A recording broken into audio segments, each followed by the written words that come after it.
Share ko lang po sa inyo mga boss ang ating ginawang dirt DIY compressor. Ayan. Ito mga boss ay sa aircon ito ng sasakyan, sa compressor ng aircon, at ito naman ay sa washing machine, motor ng washing machine. Ganoon din ito, motor din yan ng washing. Bali ginawa natin dalawa para mas malakas. Gumagana naman yung mga boss kahit isa lang, pero hindi gaano malakas, kaya dinalawa natin ang motor. Ito, bumili pa tayo ulit ng isang motor sa junk shop. Dinagdag natin dahil dito dalawa naman lang pwede ilagay na pambelt. Tapos ito naman sa ngayon dalawa pa ang kanyang mill plug, pero pag-isahin na rin natin yan para isang ano na lang, isang saksak. Ito ang kanyang out, tapos ito naman ang in. Inlet.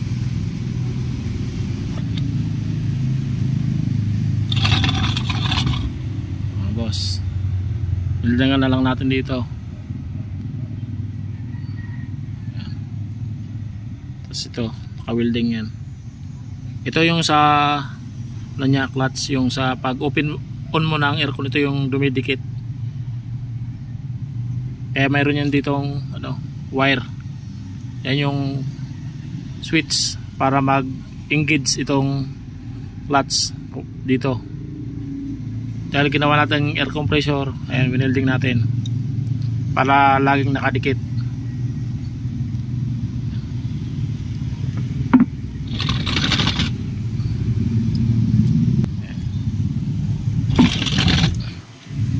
Ay mga boss, dalawa ang kanyang plug, mill plug.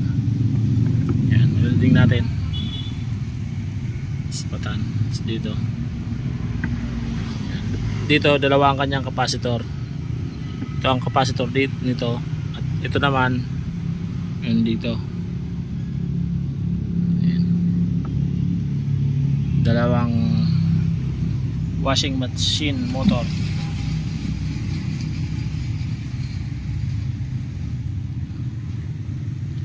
Kaya lang medyo makalat pa rito. Ayusin natin yan mga boss.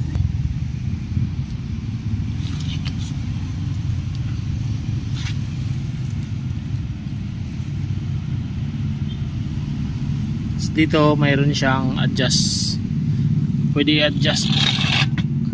Ayan. Pwede higpitan.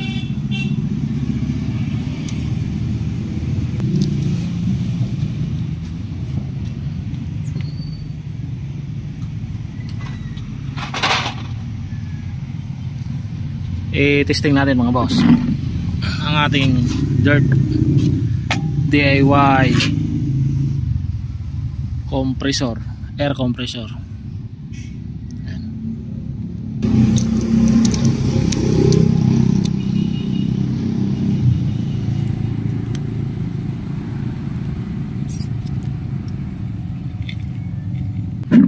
Kaya lang ang ating DIY air compressor walang ano, walang tangke, walang air tank.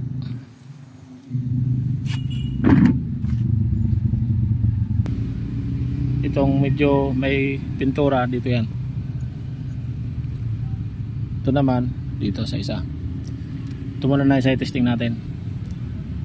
Dito nga pala kasama ito sa parts ng pinagkakabitan ng compressor, kaya binili na rin natin yan para mayroon tayong adjustment para pwedeng paghigpitan o luwagan.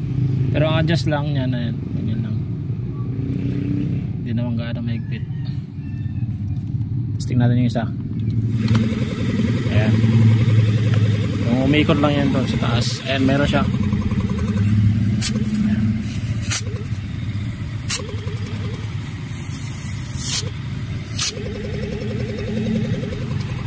Tapos ito naman doon,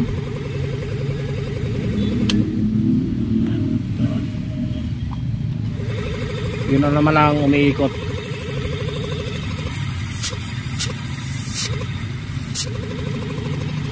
Testing natin dalawa. Ayan, mas lumakas.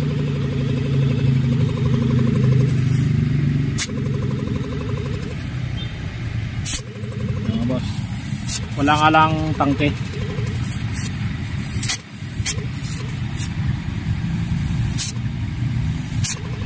Yan lang po mga boss. Maraming salamat sa panonood sa ating video.